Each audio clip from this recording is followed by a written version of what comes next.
Aujourd'hui, le thème, j'ai pas envie de dire qu'il est triste, mais il est très, très émouvant. Non-voyante, j'ai élevé mes 3 enfants sans l'aide de personne. Notre invitée témoin, Bla Louise, sera là dans quelques petits instants. Voici son portrait fait par Marie-Ange Emiem. Femme forte, femme battante. Elle, c'est Bla Louise. Malgré son handicap, elle exerce en tant que commerçante au grand marché de Port-Boué. Originaire de Diaoundé, sous-préfecture de Bangolo, Bla Louise est mère de 3 enfants et aussi l'aînée d'une famille de 5 enfants.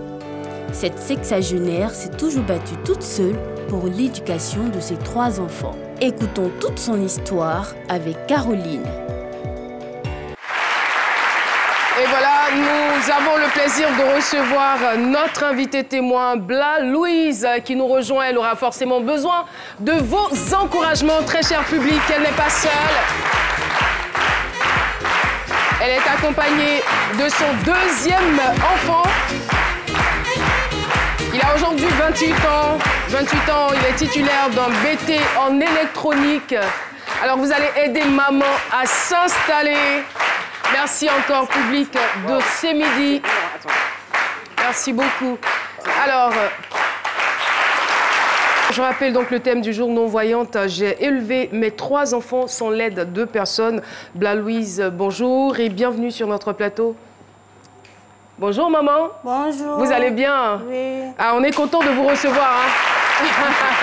On est très, très content. Boé, Emma, Sylvestre, bonjour. Vous êtes le 2e fils de notre chère maman. Oui, oui. Ça va, tout va bien? Ouais, tout va bien. J'ai l'impression que vous lui ressemblez quand même. Hein. C'était tellement évident pour moi. Alors, maman Bla Louise, il faut dire que vous n'êtes pas née avec ce handicap. Comment c'est arrivé? Moi, j'avais 3 ans. C'est Rijol qui a perdu ma vie comme ça.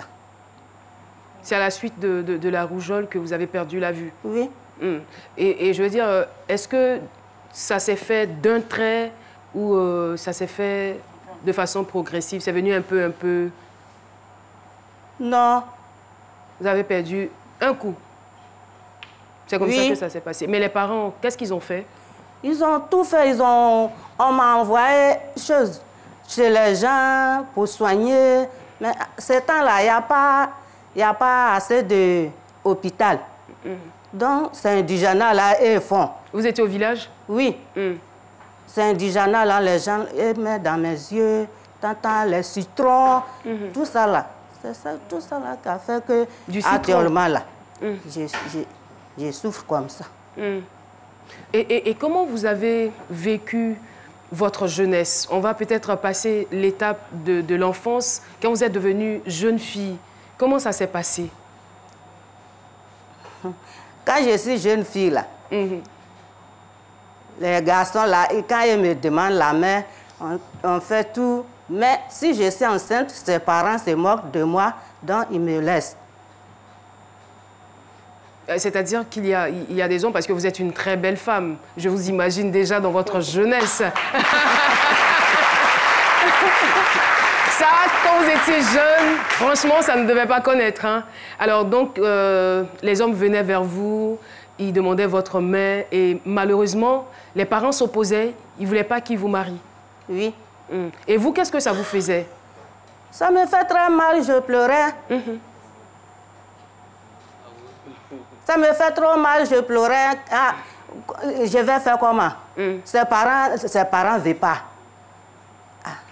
Donc, il doit obliger de me pardonner. Moi aussi. Et je veux dire que quand un homme vient vers vous, vous ne l'avez jamais vu auparavant, vous ne le connaissez pas, mais qu'est-ce qui fait que vous savez que c'est lui-là qu'il me faut? Je connais son voix. Sa voix, d'accord. Je connais sa voix. Quand il me... On cause d'abord, on fait tout, d'âge, je me tenais, sa voix dans ma tête. Quand il vient, je sais qu'il est là. Donc, à partir de sa voix, vous pouvez déjà savoir si c'est quelqu'un de bien. Vous ne cherchez pas à savoir s'il est grand, s'il est petit, s'il est clair, s'il est noir, non. Je connais tout, s'il est petit, je sais, s'il est grand, je sais.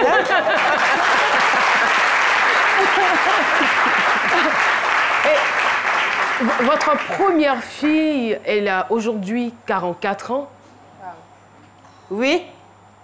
Elle est née En 75. 75. C'est en moi-même, j'avais 18 ans. D'accord. Alors, dites-nous un peu, comment s'est déroulée la grossesse?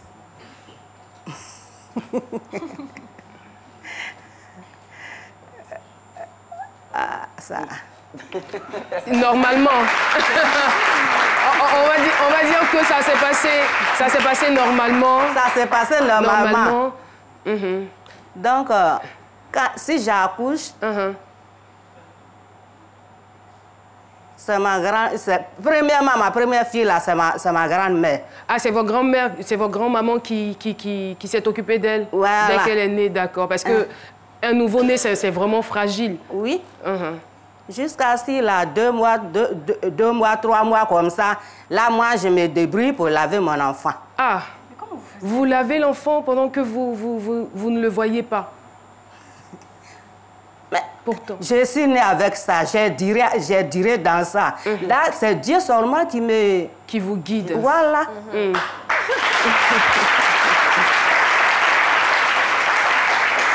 D'accord.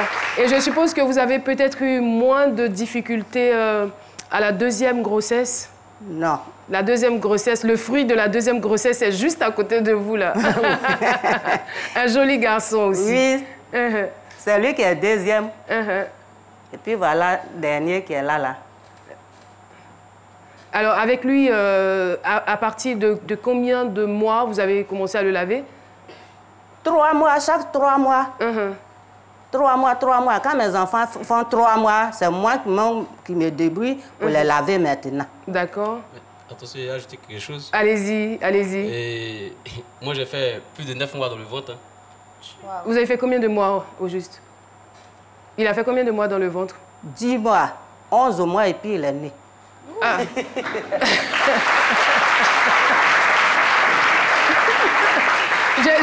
J'ai pas envie de vous demander, mais pourquoi vous avez duré aussi longtemps? Qu'est-ce qui vous effrayait? Vous aviez peur de venir ou quoi? Alors, avec lui, je vais essayer d'échanger. Est-ce que vous avez des souvenirs de quand vous étiez encore très petit? Oui, allez-y. C'est quoi qui est souvenirs? Oui. Quels sont les souvenirs que vous avez? Avec ma maman. Avec votre maman. Bon, on a des très beaux souvenirs. D'accord. J'étais toujours à ses côtés. Elle essayait de me parler, de me montrer le droit chemin dans la vie. Qu'est-ce qu'elle vous disait généralement? Quelles sont les valeurs qu'elle vous transmettait? Bon, elle a pour habitude de me dire que je vois son handicap. Et ce qu'elle n'aimerait pas dans la vie, c'est de me voir voler. Voir un jour, on va entendre son fils à voler. Ça, franchement, elle ne veut pas. Mais est-ce que ça, c'est pas parti peut-être d'un fait, parce que je suppose maman ne voit pas, donc maman, elle fait certainement son petit commerce pour avoir l'argent, donc le petit garçon, là, il passe, il pique l'argent de maman pour aller à l'école, donc elle dit, petit, à partir d'aujourd'hui, il faut arrêter, il ne faut plus voler. C'est comme ça que ça s'est passé ou pas? Non, jamais. Jamais? Vous êtes sûr, vous n'avez pas profité de son handicap pour la voler? Jamais. Non? En fait, quand elle entendait les gens frapper des voleurs, d'autres seigneurs, souvent on lui disait que les voleurs, là, d'autres on les pointait, on les brûlait, donc c'est ça qui la touchait. Et puis bon, elle me disait de ne pas faire, C'est pas comme si je la piquais de l'argent. Vous avez tenté une fois quand même, un jour, au moins un jour. Quand vous avez envoyé la main, quand vous avez rappelé, maman dit de ne pas voler, puis vous avez retiré. Ça arrive. Alors, maman, dans le thème, vous nous avez dit tout à l'heure que vous vous êtes occupée à partir de 3 mois de vos enfants. Mais je veux dire, est-ce que vous êtes parvenu à les scolariser? Ils sont partis à l'école, leur nourriture, tout ça, comment ça se passait? Oui, je vends du tabac, marché de Port-Boué. Je fais tortine à mes collègues qui sont au marché. Donc, si on fait tortine là, des fois on fait 500, des fois on fait 250. Je garde jusqu'à si ça arrive un peu, je prends pour payer les choses, les fournitures pour mes enfants, les sacs, les quoi, je paye tout. École où je paye. Je n'ai pas de micro, mais je pense qu'en parlant sur l'épaule de ma voisine, on pourrait m'entendre. Je voudrais demander... On va vous passer le micro, ne vous inquiétez pas. Il ne faut pas que la petite ait mal à l'épaule après. Je voudrais juste savoir, vous vendiez du tabac. C'est le tabac avec la petite mesure là que vous vendez. Comment vous faites pour savoir si la quantité correspond à ce qu'on a demandé? Comment tu faisais pour mesurer Mesurer ton tabac. J'ai cuillère, petite cuillère de café là. C'est ça, on prend une cuillerée à 50 francs. Je paye les chassés en mètres, ce qu'on mesure là. Donc je paye chasser pour 100 francs, 200, je découpe moi-même. Je découpe chasser là. Puis tout juste pour pas que l'autre soit grand et puis l'autre soit petit. Jamais. Quand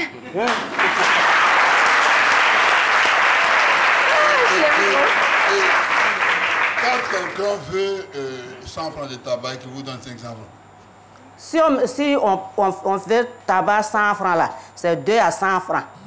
Tabac. oui, mais vous avez donné 500 francs, la monnaie. Si on me donne 500, je donne 400. Je donne 400, comme la monnaie.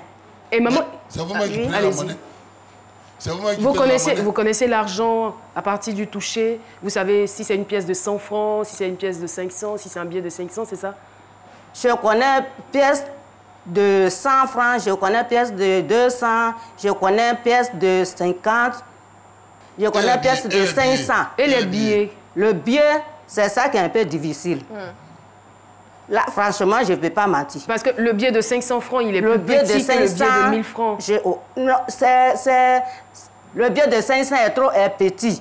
Bon, 1000 francs est petit et 1000 francs est un peu grand. Donc, si c'est au moins 2000 à 1000 francs, si on me donne 3000 là, je ne peux même pas connaître que c'est voilà 2000 billets de 2000.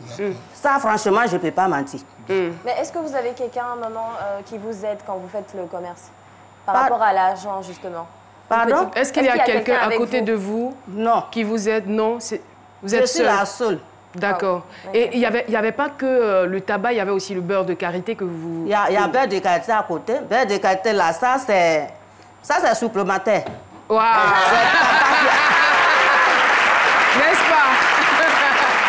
Ouais. Dans les débuts, enfin j'imagine que dans les débuts ça a dû être un peu difficile quand même. Est-ce qu'on vous a pas un peu grugé, un peu volé? On n'a pas un peu profité de vous dans les débuts? Quand je suis partie au marché nouvellement là, il y a un monsieur, lui il est venu, il m'a donné 5000 francs, je veux tabac 2000. Bon, j'ai mesuré le tabac là, hein, dans le chassé. Et puis j'ai mis ça dans le chassé noir. J'ai attrapé ça comme ça. Donne-moi 5000 francs là. Donc c'est un faux bien, il m'a envoyé. Hein. Il m'a donné, je dis attends, je vais chercher mon nez. Il m'a saisi comme ça, donne-moi l'argent, donne-moi l'argent.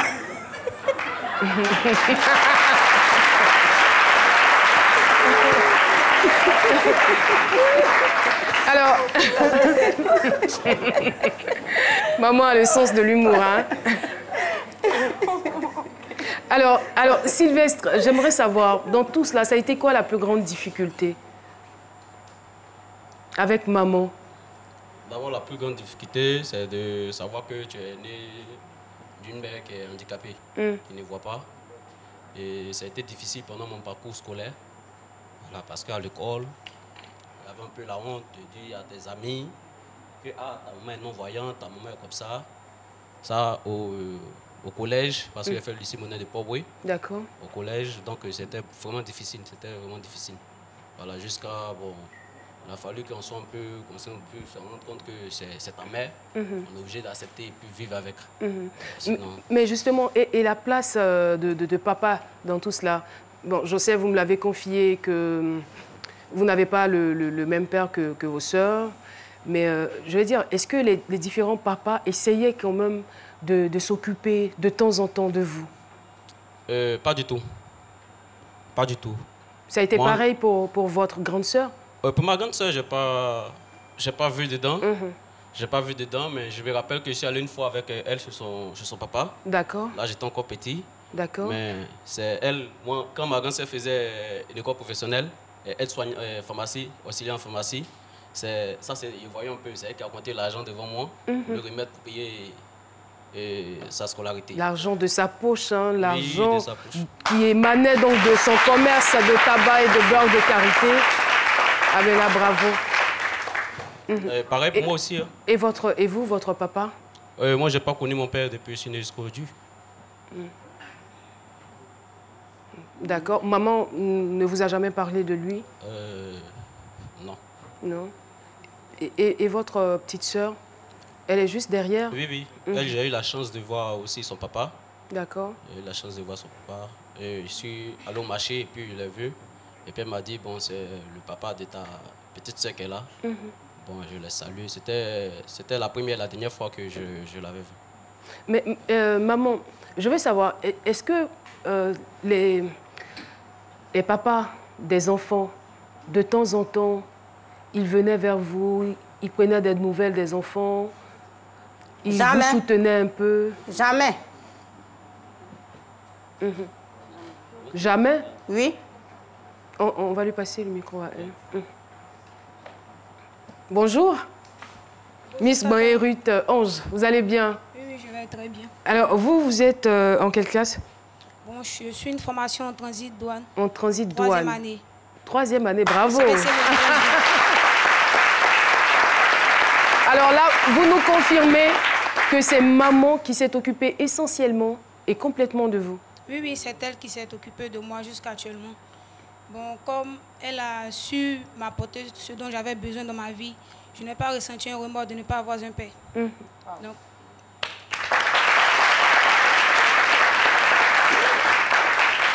mais pourquoi vous pleurez? Pourquoi vous pleurez? Pourquoi vous pleurez? Dites-moi.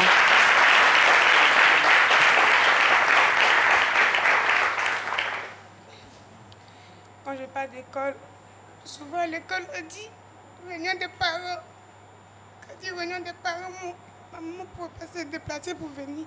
On dit convocation, peut-être le père doit venir parce qu'il y a eu une information à passer. Moi, je n'avais pas de parents, c'était ma grande soeur. Mais depuis qu'elle est partie, quand on dit réunion des parents, personne n'allait. Donc, je m'en foutais, mais je n'avais pas de remords parce que ma maman, elle a su me donner l'amour dont j'avais besoin. Donc, le papa, lui, je n'avais pas de sentiment préalable à me reprocher. Pourquoi ma maman n'a pas su faire ceci, pourquoi elle n'a pas su faire cela, non. Moi, ce que je ressens, c'est que c'est vrai qu'il y a eu forcément un vide par rapport à l'absence de vos papas, mais vous avez eu une maman extraordinaire, une maman formidable, qui ne s'est pas limitée à son handicap, mais qui a eu le souci de s'occuper de vous. Elle a vendu et elle continue de vendre et continue de se battre pour vous. C'est tellement impressionnant. Il y a des parents qui ont tout, qui donnent tout, mais qui n'arrivent pas à avoir des enfants comme vous. Ouais. C'est pour ça que je lui ai dit, je lui ferai un jour, parce que au marché avec ses collègues, chaque année, elle criait pour les enfants des autres qui ont eu le bac, Donc moi aussi, je lui ai dit, un jour, tu vas crier, parce que je ne vais pas valider mon bac aussi. Merci beaucoup. Dieu sera toujours derrière moi. Merci beaucoup, Esther. Voilà. Toujours avec notre invitée, maman Blas-Louise et ses enfants. Et voilà, maman Blas-Louise est non-voyante, ça vous le savez. Et elle s'est occupée toute seule de ses 3 enfants. La première est aujourd'hui en Tunisie avec son époux. Voilà, le deuxième est là, Sylvestre. Et la troisième, c'est Ange Esther. Alors, Sylvestre, je sais que vous avez été toujours auprès de votre maman. Vous l'avez très souvent accompagnée. Mais est-ce qu'il y a quelque chose que vous regrettez ? Quelque chose que vous avez fait peut-être par le passé, mais qui vous donne d'avoir aujourd'hui des remords? Oui. Parce que nous sommes 3. La grande sœur, elle était avec son chéri. C'est moi qui étais à la maison. Elle est encore petite. Donc c'est moi qui l'accompagnais le matin au marché. Je ne pouvais pas l'accompagner à 6 h, même à 5 h, parce qu'il n'y avait personne. Étant non-voyante, il n'y avait personne. Donc j'étais obligé d'attendre à 7h, 8h. Pendant ce temps, j'avais cours au lycée à 7h, 8h. Donc ça faisait que les cours de 7h, 8h, j'étais toujours en retard. Donc je l'accompagnais. Et puis le soir, je finissais les cours, je partais la chercher encore au marché pour venir. Mais c'était un jour, puisque tu es au collège, il y a des moments où tu causes avec tes amis, tu oublies tout. Je suis resté avec mes amis, on a causé jusqu'à 19h, 20h. J'arrive à la maison. Soyez fort. J'arrive à la maison, elle n'est pas là. Donc, je demande à ma maman, on dit non, elle n'est pas encore venue du marché. Tout de suite, du coup, je vais au marché, j'écris son nom. Maman, on a l'habitude d'appeler maman Louise. Maman Louise, maman Louise. Un instant, il attend, oui, je suis là. Tout le monde n'est pas. Elle était seule au marché. Et ça a été quoi sa réaction?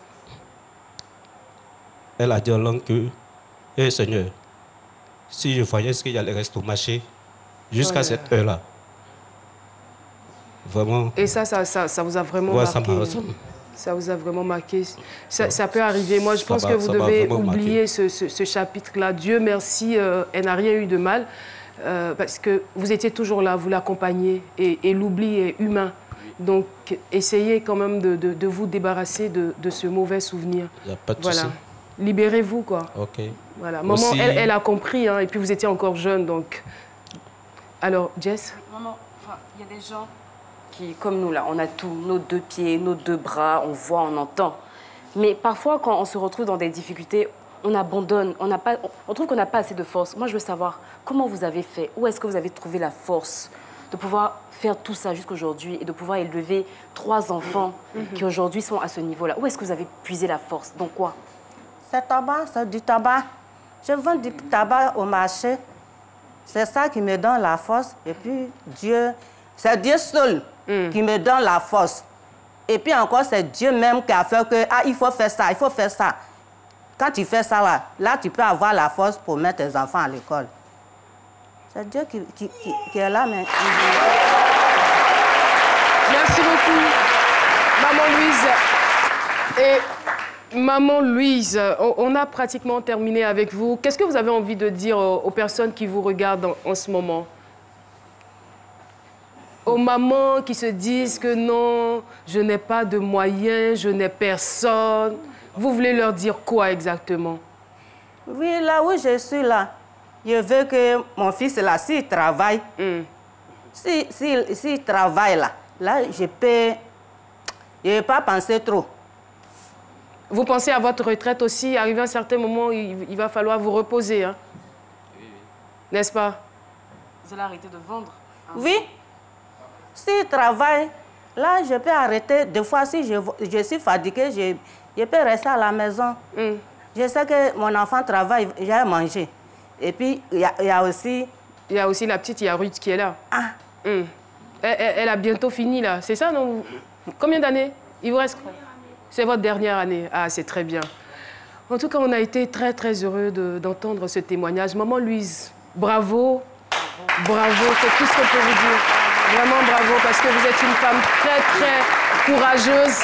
Et je pense que c'est le message qu'on doit retenir sur ce plateau. On doit retenir ce message-là de votre passage ici à ces midis. Malgré votre handicap, malgré les obstacles qui se sont dressés devant vous, vous les avez tous surmontés et vous êtes parvenus à vous occuper comme il se devait de vos enfants. Il y a des gens qui ont tout leur sens, malheureusement. Ils font tout, ils mettent tous les moyens. Les enfants ne réussissent pas. Les enfants sont des délinquants. Mais vous, vos enfants sont des enfants sages et qui ont le souci de réussir. Merci infiniment. Et c'est ici que nous allons nous arrêter. Sylvestre, merci. Ruth, merci. Continuez d'être des enfants aussi adorables.